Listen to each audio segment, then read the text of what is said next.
ਅਗਲੀ ਜਿਹੜੀ ਮੇਜਰ ਖਬਰ ਹੈਗੀ ਆ, ਉਹ ਰਸ਼ੀਆ ਨੂੰ ਲੈ ਕੇ ਆ। ਪ੍ਰੈਜ਼ੀਡੈਂਟ ਡੋਨਲਡ ਟਰੰਪ ਹੁਣੀ ਰਸ਼ੀਆ ਦੇ ਪ੍ਰੈਜ਼ੀਡੈਂਟ ਪੁਟਿਨ ਨੂੰ ਅਲਾਸਕਾ ਦੇ ਵਿੱਚ ਇਸ ਹਫ਼ਤੇ ਮਿਲਣ ਜਾ ਰਹੇ ਹੈਗੇ ਆ। ਰਸ਼ੀਆ ਨੇ ਆਪਣੀਆਂ ਡਿਮਾਂਡਸ ਰੱਖੀਆਂ ਆ ਵੀ ਜੋ ਰਸ਼ੀਅਨ ਬੋਲਦੇ ਇਲਾਕੇ ਹੈਗੇ ਯੂਕਰੇਨ ਦੇ ਵਿੱਚ, ਉਹ ਉਹਨਾਂ ਨੇ ਆਪਣੇ ਕਬਜ਼ੇ 'ਚ ਲਏ, ਉਹ ਸਾਨੂੰ ਦਿੱਤੇ ਜਾਣ। ਪਰ ਜ਼ੈਲੈਂਸਕੀ ਨੇ ਇਹ ਕਿਹਾ ਵੀ ਅਸੀਂ 1 ਇੰਚ ਵੀ ਆਪਣੀ ਲੈਂਡ ਨਹੀਂ ਦੇਵਾਂਗੇ। ਦੂਸਰੀ ਜਿਹੜੀ ਉਹਨਾਂ ਦੀ ਵੱਡੀ ਡਿਮਾਂਡ ਆ ਵੀ ਯੂਰਪੀਅਨ ਯੂਨੀਅਨ ਨੂੰ ਨਾ ਜੁਆਇਨ ਕਰ ਦਿੱਤਾ ਜਾਵੇ ਯੂਕਰੇਨ ਨੂੰ, ਕਿ ਜੇ ਯੂਕਰੇਨ ਯੂਰਪੀਅਨ ਯੂਨੀਅਨ ਮੁਲਕਾਂ ਨੂੰ ਜੁਆਇਨ ਕਰਦਾ, ਕੱਲ ਨੂੰ ਲੜਾਈ ਹੁੰਦੀ ਆ ਤਾਂ ਸਾਰੀ ਯੂਕਰੇਨ ਦੇ ਮੁਲਕਾਂ ਦੀ ਫੌਜਾਂ ਉੱਥੇ ਜਿਹੜਾ ਸਾਥ ਦੇਣਗੀਆਂ।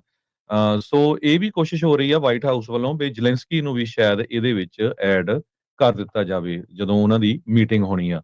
ਦੂਸਰੇ ਪਾਸੇ ਯੂਕਰੇਨ ਨੇ ਵੀ 500 ਸਕੁਅਰ ਮਾਈਲ ਜੋ ਆ ਉਹ ਰਸ਼ੀਆ ਦਾ ਕਰਸਕ ਵਾਲਾ ਜਿਹੜਾ ਰੀਜਨ ਆ ਉਹ ਆਪਣੇ ਕਬਜ਼ੇ 'ਚ ਲਿਆ ਹੋਇਆ ਹੈਗਾ। ਸੋ ਮੇ ਵੀ ਇਹ ਏਰੀਆ ਜਿਹੜਾ ਸਵੈਪ ਹੋ ਸਕਦਾ ਹੈਗਾ। 80% ਚਾਂਸ ਲੱਗਦੇ ਹੈਗੇ ਆ ਵੀ ਇਹ ਡੀਲ ਸਿਰੇ ਚੜ ਜਾਊਗੀ ਬਹੁਤ ਛੇਤੀ, ਕਿਉਂਕਿ ਜਿਹੜਾ ਰਸ਼ੀਆ ਆ ਉਹ ਵੀ ਥੱਕਿਆ ਪਿਆ ਤੇ ਯੂਕਰੇਨ ਨੂੰ ਲੈ ਕੇ ਅਮਰੀਕਾ ਹੋਰ ਪੈਸੇ ਨਹੀਂ ਸਪੈਂਡ ਕਰਨਾ ਚਾਹੁੰਦਾ, ਤੇ ਯੂਰਪੀਅਨ ਯੂਨੀਅਨ ਦੇ ਜਿਹੜੇ ਮੁਲਕ ਆ ਉਹਨਾਂ ਨੇ ਵੀ ਬਹੁਤ ਜ਼ਿਆਦਾ ਜਿਹੜੇ ਪੈਸੇ ਆ ਆਪਣੇ ਸਪੈਂਡ ਕੀਤੇ ਆ, ਤੇ ਉੱਥੇ ਇਨਫਲੇਸ਼ਨ ਇੰਨੀ ਜ਼ਿਆਦਾ ਵੱਧ ਗਈ ਆ। ਕਿਉਂਕਿ ਗੈਸ ਉਹ ਰਸ਼ੀਆ ਤੋਂ ਲੈਂਦੇ ਸੀ ਬਹੁਤ ਸਾਰੇ ਮੁਲਕ, ਤੇ ਉਹਦੇ ਕਰਕੇ ਲੋਕ ਹੁਣ ਚੀਖਦੇ ਆ, ਤੇ ਉੱਥੇ ਦੀਆਂ ਜਿਹੜੀਆਂ ਸਰਕਾਰਾਂ ਆ ਉਹਨਾਂ ਦੀ ਆਪਣੀ ਜਿਹੜੀ ਪੋਲੀਟੀਕਲ ਸਿਚੁਏਸ਼ਨ ਕਾਫੀ ਬੈਡ ਲੱਗਦੀ ਹੈਗੀ ਆ।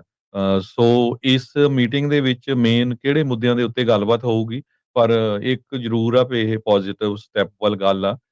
ਸੋ ਹੋਪਫੁਲੀ ਜਿਹੜੀ ਇਹ ਲੜਾਈ ਆ ਆਉਣ ਵਾਲੇ ਸਮੇਂ ਦੇ ਵਿੱਚ ਖਤਮ ਹੋ ਜਾਏ, ਤੇ ਪ੍ਰੈਜ਼ੀਡੈਂਟ ਡੋਨਲਡ ਟਰੰਪ, ਰਸ਼ੀਆ ਦੇ ਪ੍ਰੈਜ਼ੀਡੈਂਟ ਪੁਟਿਨ, ਤੇ ਹੋ ਸਕਦਾ ਆ ਵੀ ਜ਼ੈਲੈਂਸਕੀ ਵੀ ਇਸ ਮੀਟਿੰਗ ਦੇ ਵਿੱਚ ਸ਼ਾਮਲ ਹੋਣ।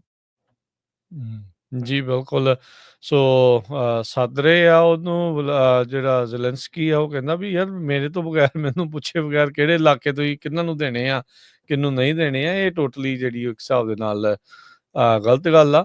ਸੋ ਐਨਵੋਏ, ਸਪੈਸ਼ਲ ਐਨਵੋਏ ਘੱਲੇ ਸੀਗੇ ਟਰੰਪ ਹੁਣਾਂ ਨੇ ਰਸ਼ੀਆ ਦੇ ਵਿੱਚ।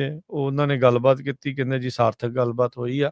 ਅੱਛਾ ਦੇਖ ਲਓ ਹਰਜੋਤ ਸਿੰਘ ਜੀ, ਪਹਿਲੋਂ ਪੁਤਿਨ ਦਾ ਇਹ ਸੀਗਾ ਵੀ ਉਹਨਾਂ ਦੇ ਹੱਕ ਅਖਤਿਆਰ ਜਿਹੜੇ ਉਹਨਾਂ ਇਲਾਕਿਆਂ ਦੇ ਆ ਜਿੱਥੇ ਰਸ਼ੀਅਨ ਜ਼ਿਆਦਾ ਬੋਲਦੇ ਆ, ਵੀ ਉਹਨਾਂ ਦੇ ਠੀਕ ਰੱਖੇ ਜਾਣ ਯੂਕਰੇਨ ਦੇ ਵਿੱਚ। ਤੇ ਹੁਣ ਅਗਲੇ ਨੂੰ ਪਤਾ ਵੀ ਆਪਣਾ ਕੰਮ ਚੱਲਦਾ ਹੈ, ਢਿਬਰੀ ਟਾਈਟ ਕੀਤੀ ਪਈ ਆ, ਤੇ ਕਹਿੰਦਾ ਵੀ ਹੁਣ ਉਹ ਇਲਾਕੇ ਹੀ ਸਾਨੂੰ ਜਿਹੜੇ ਉਹ ਦੇ ਦਿਓ। ਜਿੱਦਾਂ ਕ੍ਰੀਮੀਆ ਕੀਤਾ ਸੀਗਾ, ਉਹ ਅਨੈਕਸੇਸ਼ਨ ਜਿਹੜੀ ਹੋਈ ਸੀ, ਉਹ ਕੋਈ ਹੁਣ ਗੱਲ ਥੋੜੀ ਹੁੰਦੀ ਵੀ ਉਹ ਵਾਪਸ ਯੂਕਰੇਨ ਨੂੰ ਜਿਹੜਾ ਉਹ ਕੀਤਾ ਜਾਵੇ।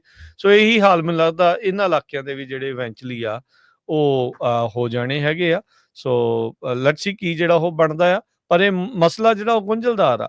ਵਿੱਚੇ ਵਿੱਚੇ ਟਰੰਪ ਹੁਣੀ ਪੁਤਿਨ ਨੂੰ ਅੱਖਾਂ ਵੀ ਦਿਖਾ ਦਿੰਦੇ ਆ। ਹੁਣ ਜਿਹੜੀ ਉਹ ਡੀਲ ਕਰਾਉਣ ਨੂੰ ਵੀ ਕਾਹਲੇ ਜਿਹੜੀ ਉਸ ਦੇ ਵਿੱਚ ਹੈਗੇ ਆ, ਕਿਉਂਕਿ ਟਰੰਪ ਹੁਣਾਂ ਨੇ ਵਾਅਦਾ ਕੀਤਾ ਸੀ ਕੈਂਪੇਨ 'ਚ ਵੀ 24 ਘੰਟਿਆਂ 'ਚ ਜਿਹੜੀ ਇਹ ਮੈਂ ਲੜਾਈ ਰੁਕਵਾ ਦੇਣੀ ਆ। ਸੋ 6 ਮਹੀਨੇ ਤੋਂ ਵੱਧ ਦਾ ਤਕਰੀਬਨ 8 ਮਹੀਨੇ ਜਿਹੜੇ ਉਹ ਹੋ ਗਏ ਆ, ਪਰ ਅਜੇ ਤੱਕ ਉਹ ਲੜਾਈ ਜਿਹੜੀ ਉਹ ਮੁੱਕਦੀ ਨਜ਼ਰ ਨਹੀਂ ਆਉਂਦੀ।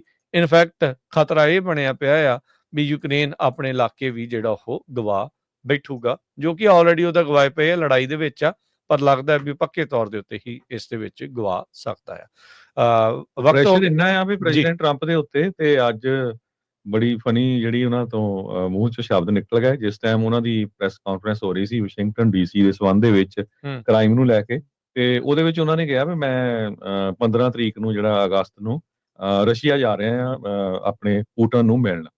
ਸੋ ਉਹ ਭੁੱਲੇ ਗਏ ਵੀ ਜਿਹੜੀ ਅਲਾਸਕਾ ਆ ਉਹ ਅਮਰੀਕਾ ਦੀ ਸਟੇਟ ਹੈਗੀ ਆ। ਇਹ ਨਾ ਹੋਵੇ ਜੇ ਵੇਚ ਹੀ ਜੋ ਆਉਣੀ ਹੋਵੇ, ਕੀ ਪਤਾ ਕੋਈ ਕਰ ਲਈ ਹੋਵੇ ਉਹਨਾਂ ਨੇ ਡੀਲ, ਕੀ ਪਤਾ ਲੱਗਦਾ।